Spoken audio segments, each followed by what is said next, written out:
and because they're made of what I assume is plastic, and it's a dark plastic, or if it isn't black, it's pretty close in colour to black.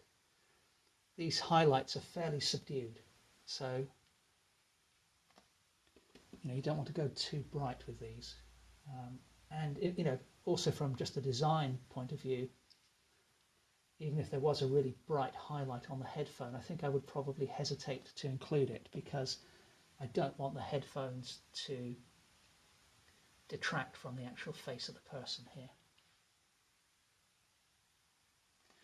And now that I think about it, I can actually use this colour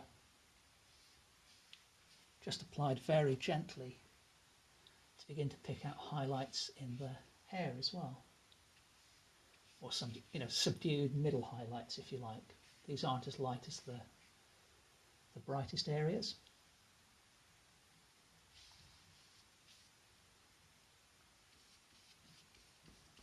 Put a little bit more of that in the beard, and it kind of helps keep everything harmonious in terms of colour, working our way around the entire painting in this way.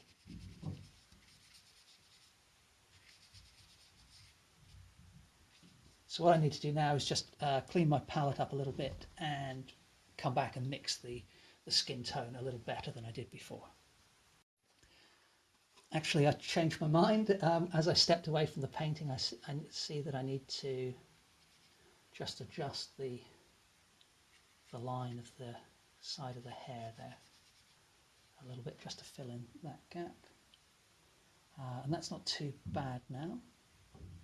So now I will just clean my brush. I think I'll leave the paint on the palette for later, but I will come back in a second and mix up that flesh tone.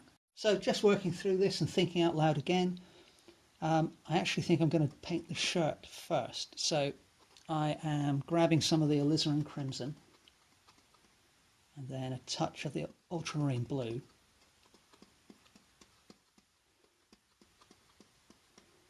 Touch of the cadmium yellow. Then a reasonable amount of the titanium white. As you can see, I'm just mixing that reasonably thoroughly.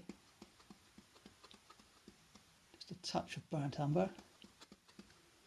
Just gradually tuning in the colour. And I'm not overly concerned with getting the colour of the shirt perfect, but we want it to be in the right ballpark. So quick spritz with the water spray again. And in fact, I'm going to spray the surface of the painting just with the shirt, just gently, just to get the paint moving a little bit. If those watercolour marker lines run, that's absolutely fine, I don't mind. So keeping the contours of the shirt in mind, you see the paint flows so much more easily over that wet surface because the shirt isn't the main subject here, obviously. So I just need to introduce its presence in a fairly efficient way, and don't want to spend more time than I need, really. I may go into very little detail. We'll see what happens as the painting progresses, but at the moment my plan is just to get this blocked in. And you can see that by keeping the surface wet and having the paint reasonably fluid, then if I'm mindful of my direction of brush stroke, then I can automatically and very simply generate the appearance of the folds of the cloth or the fabric, any creases that are there. They're generally going to be going in that direction if I look at my sitter here. And then when I come out here, things get a little bit lighter. So I've added a little bit of titanium white. I've added rather too much, really, to be honest. So I'm going to add a little touch of the cad yellow as well, a little touch of the alizarin, and that's not really quite right, but it'll do.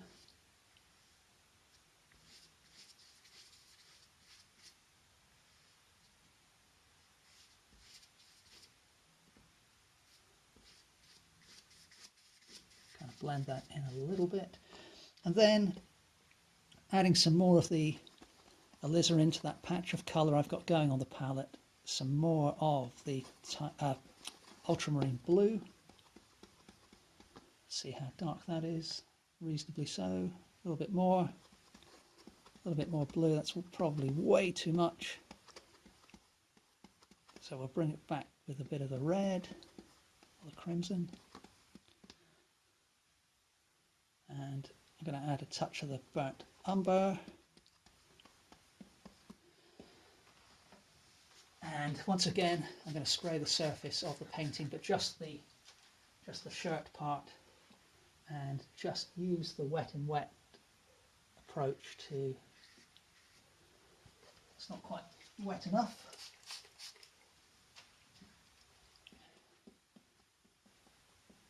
Just to put in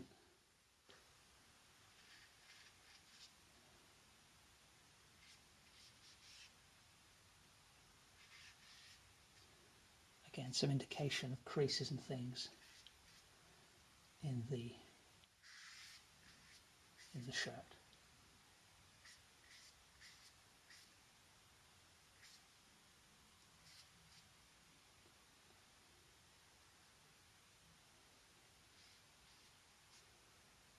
This area needs to be a little darker. So I'm going to lose that button for the moment because I can put that back easily.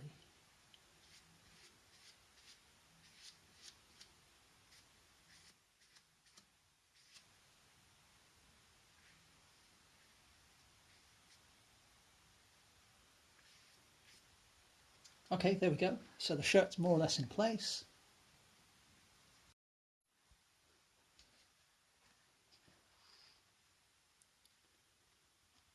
Okay, so let's pick up some cadmium yellow.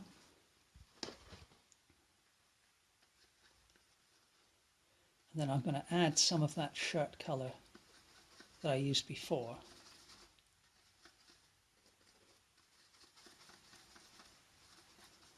And gradually pick up more and more of that.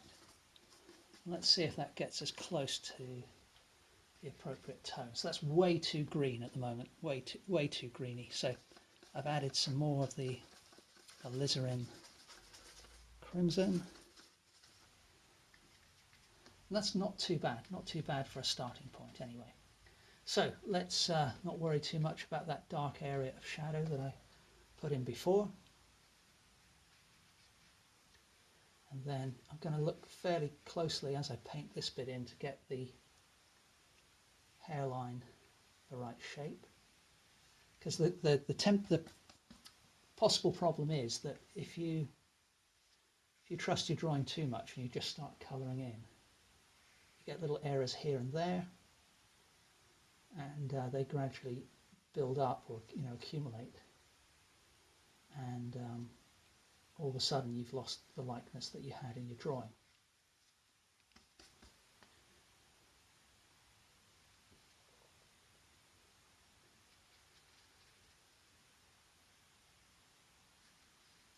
So I'm just looking, as I said, reasonably carefully as I move around the face.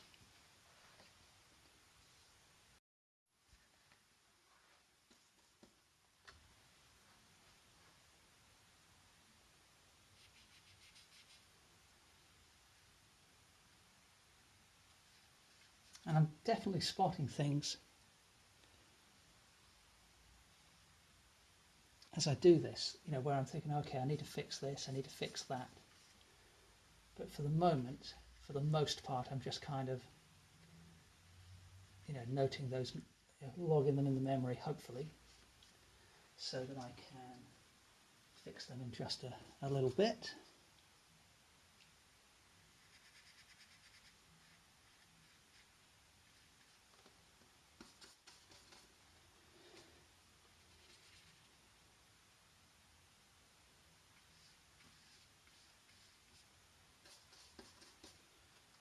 Starting to run out of the colour on the palette, so just grabbed a load more yellow